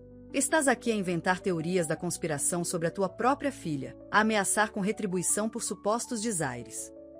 Supostos. Interrompi. Ouvi-te brindar a minha morte. Vi-te vender as minhas joias antes que as minhas cinzas esfriassem. Sentei-me neste mesmo restaurante enquanto explicavas como planeias desmantelar a minha fundação e redirecionar o meu dinheiro. Não há nada de suposto na tua traição, Alexandra. Ela olhou em volta, subitamente consciente de que a sua voz tinha subido. Quando falou novamente, foi com uma calma forçada. Tens até às 9 da manhã de amanhã para aceitar a minha oferta. Depois disso, não há volta a dar. Estudei o seu rosto, o rosto que outrora vira na perfeição de um recém-nascido, na rabugice adolescente, no brilho nupcial. O rosto que agora não revelava nada além de fria determinação. Vemo-nos em tribunal, disse simplesmente. Ela levantou-se, pegando na mala. Estás a cometer um erro terrível. Não, respondi. Acho que estou finalmente a corrigir um. Depois que ela saiu, fiquei imóvel, sentindo o peso do que estava por vir. Esta não era apenas uma batalha legal por dinheiro ou controlo. Era uma guerra pela identidade, a minha e a dela. Ela queria reescrever quem eu era, transformar décadas de julgamento respeitado no comportamento errático de uma mente em deterioração. E, no processo, estava a revelar quem realmente era, alguém disposta a destruir a própria mãe por ganho financeiro. O meu telemóvel vibrou com uma mensagem de James: carros de reportagem em frente ao teu prédio. A notícia está a espalhar-se. Precisamos de falar de estratégia o mais depressa possível. Chamei a conta, a minha decisão tomada. Se Alexandra queria uma guerra, teria uma, mas travada nos meus termos, não nos dela. As 48 horas seguintes passaram num turbilhão de manobras legais e contramanobras. A equipa de Alexandra apresentou seu pedido de interdição temporária, completo com declarações juradas do pessoal doméstico descrevendo um comportamento cada vez mais bizarro da minha parte. A minha equipa apresentou um requerimento de indeferimento, acompanhado por declarações do Dr. Corren e de outros 3 profissionais médicos atestando a minha competência mental. A festa mediática intensificou-se. Juíza vs filha. A guerra da família Blackwood vai a tribunal, gritava a manchete do Correio da Manhã. Meios de comunicação mais ponderados enquadraram-no como um conto de advertência sobre o envelhecimento, dinâmicas familiares e as complexidades do declínio cognitivo. As redes sociais explodiram com opiniões desinformadas e diagnósticos amadores. Durante tudo isso, mantive o meu silêncio publicamente, trabalhando nos bastidores com James e uma equipe de gestão de crise para preparar o que estava por vir. A audiência estava marcada para segunda-feira de manhã, daqui a apenas 4 dias. O juiz Wilson foi atribuído ao caso, um homem mais jovem que eu conhecia apenas superficialmente, o que provavelmente era o melhor. Ninguém o poderia acusar de parcialidade pessoal. No sábado de manhã, enquanto eu revia documentos na minha suíte de luxo no Hotel Palácio, houve uma batida suave à porta. Mariane entrou, parecendo perturbada. "Está cá alguém para te ver", disse ela hesitantemente. Richard Hartwell. Pousei os meus óculos de leitura. O marido de Alexandra? O que quer ele? Ele não quis dizer, apenas que é urgente e privado. Considerei recusar, mas a curiosidade venceu. "Deixa-o entrar." Richard parecia pior do que eu esperava. A sua aparência normalmente impecável mostrava sinais de tensão. A gravata estava ligeiramente torta, o cabelo não tão perfeitamente penteado. A confiança que sempre beirara a arrogância parecia diminuída. "Juíza Blackwood", disse ele, permanecendo de pé mesmo depois de eu ter indicado uma cadeira. "Obrigado por me receber." "O que posso fazer por ti, Richard? Presumo que a Alexandra não sabe que estás aqui." Ele abanou a cabeça. "Não. E ela não pode saber. O que estou prestes a dizer-te acabaria com o meu casamento." "Não estou interessada em ser arrastada para disputas conjugais", disse eu friamente. "Especialmente agora." "Isto não é sobre o nosso casamento", disse ele rapidamente. "É sobre a audiência de segunda-feira. Sobre o que a Alexandra está a planear." Agora ele tinha minha atenção total. Continua. Ele finalmente sentou-se na cadeira, passando a mão pelo cabelo. Precisas de entender algo sobre a Alexandra. "Ela não está apenas atrás do teu dinheiro. Ela está atrás de vindicação." Vindicação por quê? "Por uma vida inteira sentir-se em segundo lugar. A filha da grande juíza Blackwood, nunca à altura. Nunca conseguir sair da tua sombra." Ele suspirou pesadamente. "Ela tem competido contigo a vida inteira, e na mente dela, está sempre a perder." "Então, isto é sobre orgulho ferido?" Ressentimentos de infância. "Em parte", reconheceu ele. "Mas é mais do que isso. A Alexandra acredita, verdadeiramente acredita, que nunca respeitaste as suas escolhas. Que olhas de cima para a carreira dela, o estilo de vida dela, as prioridades dela. Que por baixo do teu apoio sempre houve desilusão." Senti um arrepio de indignação. "Isso é absurdo. Eu apoiei-a em todas as ocasiões. O escritório de advocacia que ela abandonou depois de eu ter pago a sua educação. A empresa de design que eu financei. O estilo de vida que eu subsidiei durante anos." "Sim, com dinheiro", disse Richard. "Sempre com dinheiro. Mas não com aprovação. Não com o tipo de respeito que mostras às pessoas que consideras teus pares." Ele inclinou-se para a frente. "Tens alguma ideia de quantas vezes a ouvi dizer, a mãe nunca aprovaria, ou a mãe acha que isto está abaixo dela? Quantas decisões foram tomadas especificamente para te provar que estavas errada ou para ganhar o teu respeito?" Senti um desconfortável toque de reconhecimento. Teria sido eu tão transparente na minha ocasional desilusão? O meu dom para a imparcialidade judicial ter-me-ia falhado tão completamente com a minha própria filha? "Mesmo que isso seja verdade", disse eu cuidadosamente, "não justifica o que ela está a fazer agora." "Não, não justifica", concordou ele, surpreendendo-me. "E é por isso que estou aqui." A Alexandra cruzou uma linha. O que começou como mágoa e ressentimento tornou-se algo mais sombrio. O que é que ela está a planear exatamente, Richard? Ele olhou para a porta, como se tivesse medo de ser ouvido. Ela pagou a pessoas para testemunharem sobre comportamentos que nunca aconteceram. Não apenas o teu pessoal doméstico, antigos colegas, conhecidos casuais, até o teu porteiro. Ela está a construir um caso não só para controle financeiro, mas para interdição total. Ela quer que sejas declarada completamente incompetente, incapaz de tomar qualquer decisão por ti mesma. O arrepio que sentirá na sala dourada voltou 10 vezes mais forte. Por quê? Que propósito serviria isso além de me humilhar? Controlo, disse ele simplesmente. Controlo total. Sobre ti, sobre o teu dinheiro, sobre a narrativa. Na cabeça dela, é a vitória final, a filha tornar-se guardiã da mãe que sempre a fez sentir-se uma criança. Processei isto, tentando separar as alegações de Richard das suas possíveis motivações. Por que é que me estás a dizer isto? O que ganhas? Ele desviou o olhar, a vergonha evidente na sua postura. Eu não sou um bom marido, juíza Blackwood. Falhei com a Alexandra de muitas maneiras. Mas não sou um monstro. O que ela está a planear fazer-te? Não consigo fazer parte disso. Não consigo vê-la destruir alguém pelo crime de ser a mãe dela. Havia algo que ele não estava a dizer, algo para além de escrúpulos morais. Instiguei. Richard hesitou, depois pareceu tomar uma decisão. E ela está a planear usar a interdição para forçar a venda das tuas propriedades, dos teus investimentos, de tudo. Ela já tem compradores para Penthouse, a moradia no Estoril, até a tua coleção de arte. No momento em que ela conseguir o controlo, tudo desaparece. Legado, fundação, tudo que construíste. Pelo dinheiro, disse eu, compreendendo agora. Precisamos dele, admitiu ele, sem me encarar. A minha empresa está essencialmente falida. O negócio dela está em sérias dificuldades financeiras. Temos mantido as aparências com crédito e empréstimos de pessoas a quem não se quer dever dinheiro. O tipo de pessoas que não enviam avisos de cobrança, enviam homens para partir as pernas. A imagem completa estava finalmente a surgir. Não se tratava apenas do ressentimento ou da ganância de Alexandra.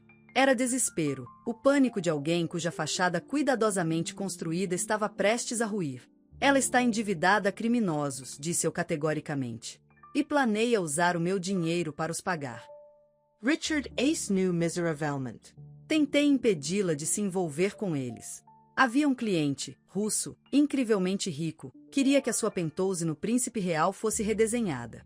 Sem restrições de orçamento. A Alexandra ficou radiante. Mas o dinheiro, nem todo vinha de fontes legítimas. Branqueamento de capitais, completei. Ela tem ajudado oligarcas russos a branquear dinheiro através do seu negócio de design de interiores. Não intencionalmente, de início, disse ele rapidamente.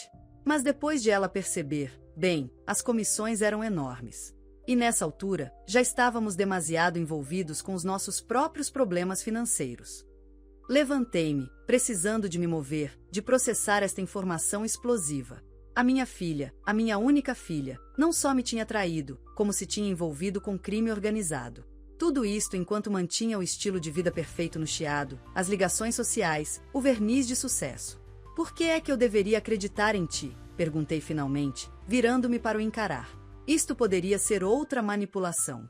Uma forma de desviar a minha defesa, enviando-me por um caminho falso. Richard enfiou a mão no bolso do casaco e retirou uma pen USB. Extratos bancários. Contratos de clientes com adendas codificadas. Mensagens de texto entre Alexandra e os seus apoiantes financeiros. Gravações de conversas que ela não sabe que fiz. Ele colocou-a na mesa de café. Tudo o que precisas para entender o que realmente estás a enfrentar. Não fiz menção de a pegar. E o que queres em troca desta informação? Imunidade, disse ele sem hesitar. Quando tudo isto vier à tona, e virá, de uma forma ou de outra, quero a garantia de que não serei processado. Cometi erros terríveis, mas nunca soube quão longe isto iria. Nunca quis nada disto. Eu já não sou procuradora, Richard. Não te posso oferecer imunidade. Mas tens contactos. Influência. O seu desespero era palpável agora. Por favor, juíza Blackwood. Estou a tentar fazer a coisa certa, finalmente. Ajuda-me a resolver isto antes que seja tarde demais para todos. Observei-o. Este homem que casara com a minha filha, partilhou a sua vida, e agora estava diante de mim a trair os seus segredos mais perigosos. Estaria ele a dizer a verdade? Ou seria mais uma camada de manipulação na campanha de Alexandra contra mim? Havia uma maneira de descobrir. Vou precisar de tempo para verificar esta informação, disse eu, finalmente pegando na pen. Não vou agir sobre ela até ter a certeza de que é legítima. O alívio inundou o seu rosto. Obrigado. É tudo o que peço. Ele levantou-se, endireitando o casaco com as mãos trêmulas. Há mais uma coisa que deve saber. A audiência de segunda-feira, a Alexandra arranjou algo para acontecer. Algo que te fará parecer instável em tribunal. O que exatamente? Não sei os detalhes. Apenas que ela planeou algum tipo de episódio que removerá qualquer dúvida sobre o teu estado mental. Ele moveu-se em direção à porta. Tem cuidado, juíza. A Alexandra não está apenas desesperada, ela é perigosa. Tanto para si mesma quanto para ti. Depois que ele saiu, fiquei imóvel, a pen USB pesada na minha mão. Se Richard estava a dizer a verdade, os riscos tinham acabado de subir exponencialmente. Isto não era apenas sobre dinheiro ou traição familiar. Era sobre empreendimentos criminosos, sobre Alexandra potencialmente a enfrentar acusações criminais graves. Sobre a minha própria reputação a ser dano colateral num esquema muito mais sombrio do que eu imaginara. Liguei imediatamente para James. Preciso que traga alguém em quem confiamos completamente, disse eu sem rodeios. Alguém com experiência em crimes financeiros e ligações à polícia judiciária. Temos uma situação que acaba de escalar para além do tribunal de família. O que aconteceu? Perguntou ele, instantaneamente alerta. Richard Hartwell acabou de sair da minha suíte depois de fornecer provas de que Alexandra tem estado envolvida em branqueamento de capitais para clientes russos. E, aparentemente, ela está profundamente endividada a pessoas que partem pernas em vez de enviarem avisos de cobrança. Houve um momento de silêncio atônito. Depois, estarei aí em 30 minutos. E trarei Daniel Scheffer, ele é ex-PJ, agora faz consultoria privada. Se alguém pode verificar esta informação rapidamente, é ele. Fiel à sua palavra, James chegou com Scheffer, um homem magro e sério, com olhos observadores e uma abordagem metódica. Ele examinou o conteúdo da pen em silêncio, ocasionalmente fazendo anotações ou perguntas esclarecedoras. Depois de quase 2 horas, ele levantou os olhos do seu portátil. Isto parece legítimo, disse ele nos tons medidos de alguém habituado a testemunhar em tribunal. Os registros financeiros mostram padrões clássicos de branqueamento. Os contratos de clientes contêm linguagem codificada consistente com operações conhecidas do crime organizado russo. As mensagens de texto referenciam indivíduos em várias listas de vigilância. Ele fechou o portátil. Se mesmo metade disto for preciso, a tua filha está em apuros muito sérios, juíza Blackwood. Senti-me estranhamente calma, como se tivesse superado o choque para um lugar de avaliação lúcida. Quais são as nossas opções? James e Scheffer trocaram molares. Legalmente, temos várias, começou James. Podemos entregar estas provas à polícia judiciária imediatamente. Podemos usá-las como alavanca para forçar Alexandra a retirar o seu pedido de interdição.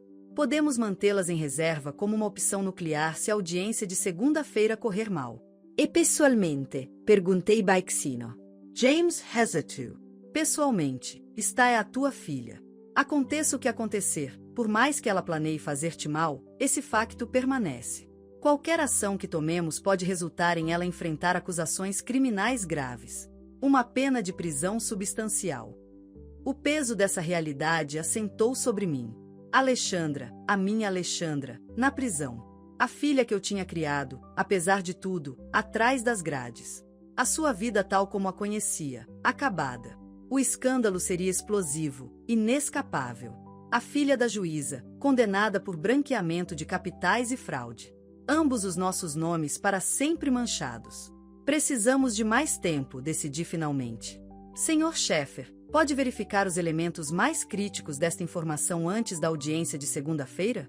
Particularmente quaisquer ameaças iminentes destes parceiros de negócio? Ele acenou com a cabeça. Tenho contactos que podem agir rapidamente. Discretamente. Bom, enquanto isso, prosseguimos com a nossa estratégia de defesa original para a audiência de interdição. Mantemos isto, eu gesticulei para a PEN USB como nosso plano de recurso. E se a Alexandra avançar com o que quer que esteja a planear para a audiência? Perguntou James. Richard avisou que ela pretende provocar algum tipo de episódio que a fará parecer instável. Sorry, some Bryant. Então, estaremos preparadas para isso também. Não passei 3 décadas na magistratura sem aprender a controlar um tribunal. No dia seguinte, domingo, houve outro desenvolvimento inesperado. Enquanto eu revia as minhas notas com James em preparação para a audiência, o meu telemóvel tocou com um número desconhecido. Louisa Blackwood, attendee. Eleanor? É a Maria, a sua governanta. A sua voz era baixa, nervosa. Maria, disse eu, surpreendida. Pensei que ias testemunhar para Alexandra amanhã. Tenho de ir. Quais são os seus planos agora que a Alexandra se pôs a salvo? Ele abriu as mãos num gesto de rendição. Isso depende em grande parte de si, juíza Blackwood, e de quão grandes são os problemas legais em que realmente me encontro. Não sou eu quem o deve determinar, lembrei-lhe, mas a sua cooperação até agora será certamente notada. Ele acenou com a cabeça, parecendo aceitar esta não resposta. Há mais uma coisa que deve saber, disse ele após um momento de hesitação. Algo que a Alexandra mencionou da última vez que falamos. Continue. Ela disse, se me acontecer alguma coisa, tudo virá a público. Todos os nomes, todas as transações, todos os detalhes. Ela tem um seguro, documentação de todos os seus negócios, incluindo nomes de funcionários que podem ter facilitado certos arranjos, bancos que fizeram vista grossa, clientes proeminentes que participaram conscientemente nos esquemas de lavagem de dinheiro. Um sistema de segurança póstuma, Sheffer murmurou da sua posição junto à porta. Exatamente, Richard confirmou. Se ela desaparecer, se for presa, se acontecer algo que ela não tenha planeado, tudo será divulgado. E acredite, os nomes nessa lista causariam um terremoto em certos círculos. Processe esta informação, compreendendo as suas implicações para nossa abordagem. Alexandra tinha se protegido da única forma que conhecia, garantindo que derrubá-la custaria demasiado, magoaria demasiadas pessoas poderosas. Onde está esta informação armazenada? Perguntou James. Richard abanou a cabeça. Não sei. Armazenamento na nuvem, provavelmente, com protocolos de distribuição automática. Alexandra sempre foi meticulosa no planeamento de contingências. Uma qualidade que herdara de mim, embora tivesse aplicado a propósitos muito diferentes. Obrigada por esta informação, disse, levantando-me para indicar que a reunião estava concluída. Confio que continuará disponível se tivermos mais perguntas. Ele também se levantou, ajeitando a gravata num gesto reflexo. Claro. E juíza Blackwood? Pelo que vale a pena, lamento tudo isto. Alexandra nem sempre foi assim. Algo mudou nela, endureceu ao longo dos anos.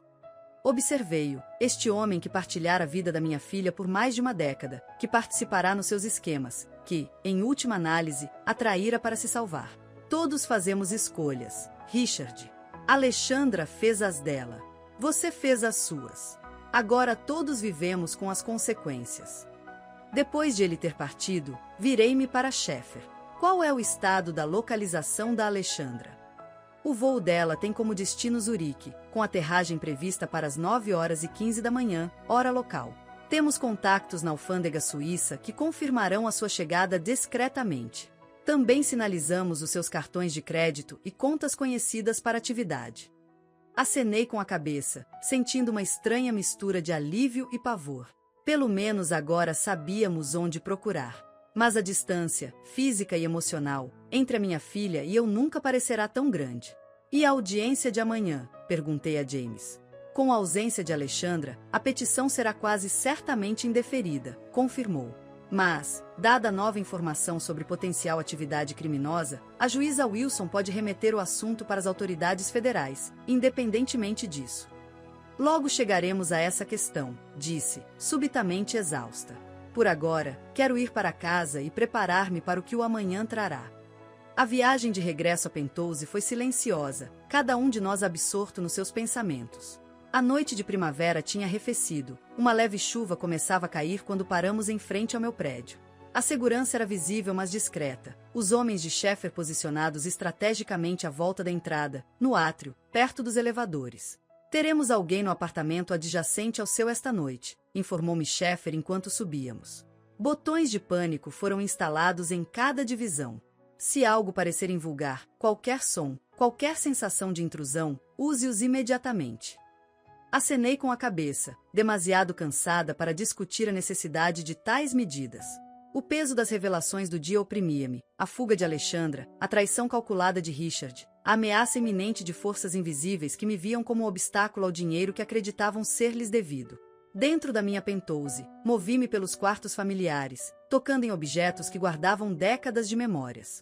A moldura de prata com a foto de graduação da Alexandra em Direito. O jogo de xadrez antigo que David e eu compráramos na nossa lua de mel em Viena. As primeiras edições encadernadas em couro que o meu pai colecionara e me legara. Tudo aquilo já representará segurança, realização, legado. Agora, parecia uma gaiola dourada, talvez até um alvo. Estava a servir-me um modesto uísque quando meu telefone vibrou com uma mensagem de um número internacional desconhecido. Aterrei em segurança. Não é o que pensas.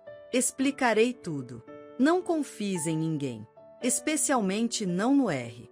Com carinho, Olhei fixamente para o ecrã, lendo e relendo a mensagem enigmática. Alexandra tinha entrado em contato, não com ameaças ou exigências, mas com o que quase soava preocupação com a minha segurança. E tinha assinado com carinho, um fecho que não usava na correspondência comigo há anos. Que jogo estaria ela a jogar agora? Seria preocupação genuína ou mais uma manipulação? Antes que pudesse analisá-lo mais, outra mensagem chegou. Protocolo de Eliminacao ativado. 24 horas. Encontra o livro azul onde costumávamos ler. Página 42. Depressa. O meu coração disparou enquanto decifrava o seu significado. O livro azul só podia ser uma coisa, o volume de contos de fadas que eu lhe lera em criança, com a sua distintiva encadernação em couro cor de lápis lazuli. Passáramos inúmeras noites com aquele livro, Alexandra aninhada ao meu lado enquanto eu lia histórias de princesas e dragões, heróis e vilões. Movi-me rapidamente para a biblioteca, percorrendo as prateleiras até o encontrar, aninhado entre tomos mais acadêmicos, a sua lombada desbotada mas inconfundível. Com dedos trêmulos, abriu na página 42. Lá, pressionado entre as páginas, estava uma pequena pendrive e uma nota manuscrita. Mãe, se estás a ler isto, as coisas correram muito mal. Esta pendrive contém tudo, todas as provas do que fiz, quem esteve envolvido, como funcionou. É um seguro, mas também a minha confissão. O meu advogado tem a única outra cópia, com instruções para divulgar se eu desaparecer. Tens 24 horas para decidir o que fazer com ela. Skol Sabiament. Lamento tudo. Alexandra. Segurei o pequeno dispositivo na palma da mão, sentindo seu peso muito além da sua presença física. Este era o sistema de segurança póstuma de Alexandra, as provas que poderiam derrubar não apenas ela, mas aparentemente inúmeras figuras poderosas envolvidas nos seus esquemas. E ela tinha me entregue. Por quê? Como alavanca? Como proteção? Como alguma forma distorcida de pedido de desculpas. A Alexandra que brindara minha morte nunca me teria confiado tal poder sobre o seu destino. A Alexandra que tentará que eu fosse declarada incompetente nunca teria depositado tal fé no meu julgamento. Talvez houvesse mais na história da minha filha do que eu me permitirá ver. Talvez, sob a calculada crueldade, se escondesse algo mais complexo. Uma mulher presa em circunstâncias em parte criadas por ela própria, mas talvez não inteiramente por sua escolha. Ou talvez isto também fosse manipulação, a mais sofisticada, a jogar com os meus instintos maternos, a minha esperança persistente de que algum núcleo da filha que criei permanecia sob a sua aparência endurecida. Enquanto ali estava, com as provas na mão, confrontando talvez a decisão mais importante da minha vida, percebi uma verdade fundamental. Justiça e misericórdia raramente viajam pelo mesmo caminho. Como juíza, sempre priorizei a primeira. Como mãe, ansiava por escolher a segunda. A questão agora era se conseguiria encontrar uma forma de honrar ambas, e se Alexandra, onde quer que estivesse, finalmente me dissera a verdade.